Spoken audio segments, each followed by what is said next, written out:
Hey everyone, I am Manoj Kumar and I teach economics for class 11 and 12. Today in this session we will be talking about national income accounting, the first chapter of macroeconomics for class 12. In my earlier video I discussed about the various steps that we are required to follow while approaching this chapter of national income accounting and how those steps will help us work out the finer details of this chapter in the easiest way without giving us much trouble or headache. In this session, we will be talking about the circular flow model. You must be aware that we find national income by three methods: income method, expenditure method and output method. So there is flow of income, output and expenditure between the different economic agents or participants. So we will be talking about the various economic agents and the transactions between them. So households have been there since time immemorial, and these households, they are the consumers. Then after industrial evolution, firms, factory system, mass production came into the picture, and the second agent that came into being was firms, the producers. And this household and firms, they formed the major part of microeconomics, wherein we talk about cost, we talk about revenue, we talk about production and all that, market equilibrium. Adam Smith is known as the father of economics, the microeconomics, which dealt with individual economic agents like individual firm and individual household, how they behave, what is their equilibrium. The two assumptions of microeconomics were that the first one was that there will be full employment. Anyone who is willing to work will be able to find work. That was the first assumption. The second assumption was there will be neither underproduction nor overproduction. Whatever is produced will get sold. These two were the basic assumptions of microeconomics. Now these two assumptions fell apart during the Great Depression of 1929 in the United States of America. What happened is that the unemployment grew by nearly 35% and the productivity went down by nearly 25%. So there was no full employment and there was underproduction. So these two assumptions of microeconomics fell apart. Then came the concept of macroeconomics, and John Keynes is regarded as the father of macroeconomics, like Adam Smith is regarded as father of microeconomics. Thereafter it was felt that government, which was playing a very insignificant role in the economy, its main role was to provide safety and security to the life and property of the citizens, of the business, is not enough. Now it has to play a much bigger role in the economy. So the third sector that came into the being is government. And then we have the fourth one, we have rest of the world, with whom we have foreign trade in the form of exports and imports of goods and services. There is flow of capital as well. There are other transactions as well, about which you will read in detail when you go through the foreign exchange and balance of payments chapter in your macroeconomics book. So, these are the four different economic agents or participants who play a role at the macro level. And we will be talking about the various transactions that take place between these four economic agents. The simplest model of the economy is the two-sector economy.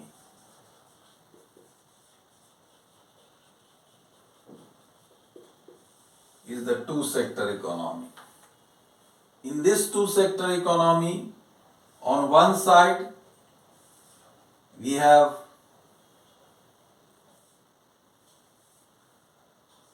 households and on the other side we have firms.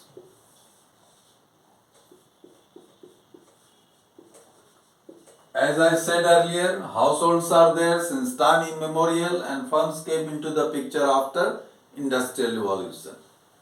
So, now we will see what kind of transactions take place between these two. So, these households provide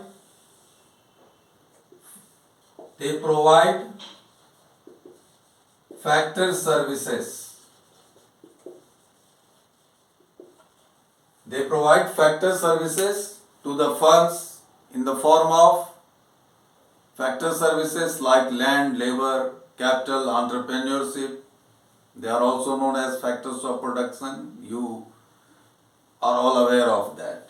And for this rendering of factor services, the firms give factor income to households. Households provide factor services to the firms, and in lieu of that, firms pay factor income to them. Now this factor income which household gets, they use it to buy goods and services from the firms. So there is flow of goods and services from the firms to the households, and for buying those goods or availing of those services, the households incur expenditure on goods and services. So what comes in the form of factor income after providing factor services goes back to the firms in the form of flow of goods and services from the firm to the household. So this is the simplest model of the economy, two-sector economy, we might say in the very beginning of the industrial revolution. Later on, when the business activity expanded, competition grew, then the need for more and more capital was felt. When public saw that lot of entrepreneurs are making good profit, wealth creation, then they also jumped into the market. So competition grew, the need for more capital was felt, the risk factor also came into the play. So the next model is two-sector economy with financial institutions in the form of banking and insurance. Banks came into the picture to provide capital, and insurance came into the picture to cover the risk factors. So, we have financial institutions over here. The households park their savings in financial institutions. Firms also also park their savings in financial institutions. When needed, in times of need, households borrows from the financial institutions, and similarly, in times of need or when needed, firms also borrow funds from financial institutions. So this second model is two-sector economy with financial institutions. This provision of factor services and flow of goods and services. This is known as real flow. Flow of factor services and flow of goods and services, this is known as real flow. Factor income and expenditure on goods and services, they are known as money flow. They are known as money flow. This is known as real flow, and this is known as money flow, or it is also known as nominal flow. So this is the transaction between household and firms and the financial institutions. Clear? Now we have three-sector economy. Now we have three-sector economy. As I had said earlier, government came into the picture. So here the third sector which came into being is the government.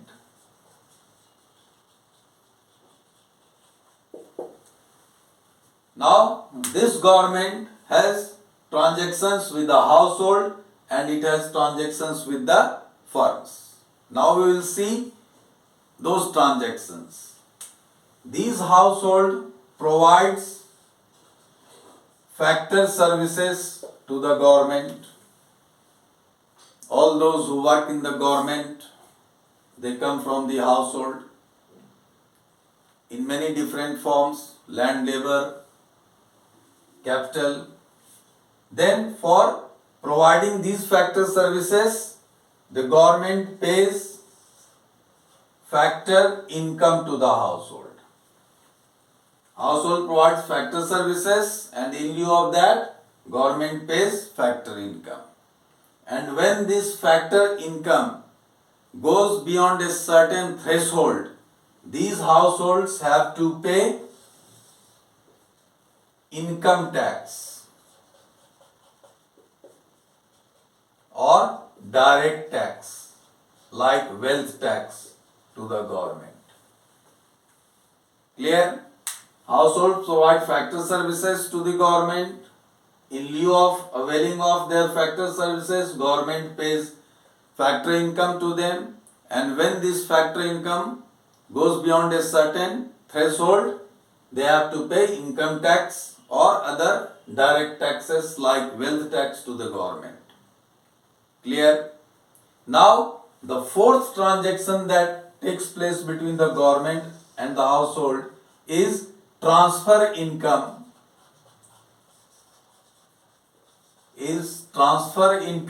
Which comes from the government to the household. It is in the form of, for example, old age pension given to those who are below poverty line, destitute ones, the midday meal schemes given in the government schools to the children. They are also provided uniform. Students get pocket money from their parents. So these are called transfer income. They are also known as unilateral transfer or current transfer. Its characteristic is there is either give or take, but there is no give and take. There is either give or take, or there is no give and take, and this also does not lead to any value addition in the economy. There is no addition in the output. So these are the four transactions that takes place between the household and the government. Then we will come to the firms. What type of transactions are there between the firms and the government? Firms provide goods and services to the government. Flow of goods and services.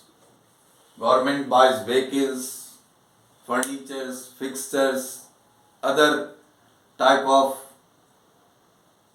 consumer goods. So this is flow of goods and services from the firms to the government. And for buying those goods or availing of those services, the government incurs expenditure on goods and services. There is flow of goods and services from the firms to the government, and in lieu of that the government incur expenditure on goods and services that it buys or avails of. Then, like household which have to pay income tax on their income, similarly firms have to pay tax on their profit, and this tax which firms pay to the government from their profit is known as corporation tax. It is not municipal corporation, it is corporate sector tax. Like household, as I said, which pays income tax out of their income, firms pay profit, firms pay corporation tax from their profit. And then there are indirect taxes. When you dine in a restaurant or recharge your mobile or buy goods from the shopkeepers, we pay tax. This tax is to be paid to the government treasury. So these are known as indirect tax. GST in restaurant for recharging our mobile, we pay sales tax when we buy petroleum products. So these are indirect taxes which firms pay to the government that it collects from the customers. Clear? I gave you examples of restaurant and all that. And then I am sure you must have heard of subsidies. Like there is subsidy on LPG, liquefied petroleum gas cylinder. There is subsidy on passenger rail tickets. Subsidy is given to farmers on their fertilizers, irrigation, other agricultural inputs. So this subsidy comes from the government to the firms. Subsidy. So these are the 5 transactions that takes place between the government and the firms. And like household and firms who park their savings in the financial institutions and borrow funds from financial institutions when needed, similarly government also parks its savings in the financial institutions and in case of need they borrow funds from it.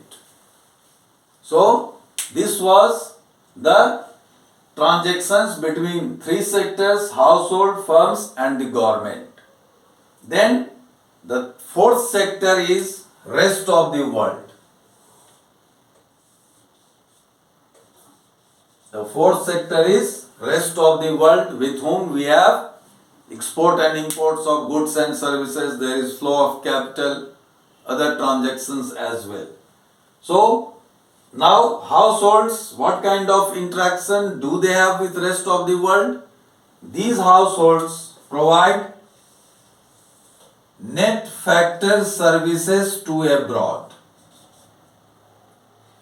Net factor services to abroad. We provide factor services to abroad and we take factor services from abroad. When we provide factor services to abroad, we receive factor income from abroad, and when we take factor services from abroad, we have to pay factor income to abroad. So for this flow of net factor services from household to the rest of the world, households receive net factor income from abroad. As I said, for providing factor services to abroad, we receive factor income from abroad, and for taking factor services from abroad, we pay factor income to abroad. So this net factor income from abroad is the difference between factor income from abroad and factor income to abroad. So this is the transaction between the household and the rest of the world. Now we will see what kind of transactions firms have with rest of the world. These firms provide net exports to the rest of the world. This net exports is the difference between total exports and total imports. Net exports is equal to total exports minus total imports. And for receiving this net exports, the rest of the world have to incur expenditure on net exports. So these are the different transactions that take place between the household, firms, government and the rest of the world. All these transactions must be there at the back of your mind. You must be well aware of who is the giver and who is the taker. What is the direction of the flow? Clear? Now I will just go through it quickly once again so that things become absolutely clear and you are able to recall them. Household and firms. Households provide factor services to firms. For providing these factor services, they receive factor income from abroad. Households use these factor income to buy goods and services from the firms, and for that they have to incur expenditure on goods and services. Then there is financial institutions, firms and households both park their savings in financial institutions and in case of need they borrow from the financial institutions. Then this is provision of factor services and flow of goods and services. This is known as real flow. Factor income and expenditure on goods and services is known as money flow or nominal flow. Then here the transactions between the household and the government. Household provides factor services to the government, and for providing factor services to the government they receive factor income from the government. If this factor income goes beyond a certain threshold, they have to pay income tax to the government. Then there is transfer income from the government to the household in the form of old age pension, scholarship to students or pocket money to children by their parents. These are unilateral transactions. There is either give or take but no give and take. And then here we have firms. There is flow of goods and services from the firms. For these goods and services, government has to incur expenditure which comes from the government to the firms. Like households who have to pay income tax out of their income, firms have to pay tax on their profit, that is known as corporation tax. When we buy goods or avail of services, we pay tax to the shopkeeper or service provider. That indirect tax goes from the firm to the government. And then subsidy, as I said, LPG, rail passenger tickets or to the fertilizers for farmers comes from the government to the firms. And then we have rest of the world. They provide net factor services to the household and they receive net factor services from the household, and for that they have to pay net factor income from abroad. Firms, they go for net exports to the rest of the world, and for that rest of the world has to incur expenditure on net exports.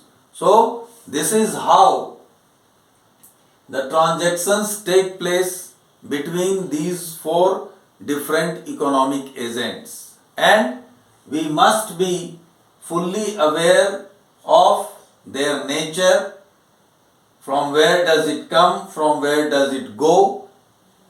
All these items will keep on coming as we move ahead further in this chapter.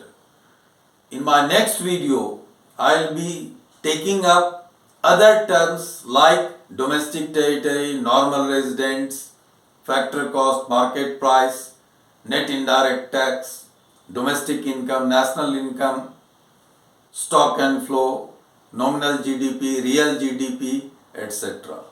I hope you could grasp what was dealt with in this session, and hopefully in next session we will be able to go through the other associated terms of this chapter. Thank you.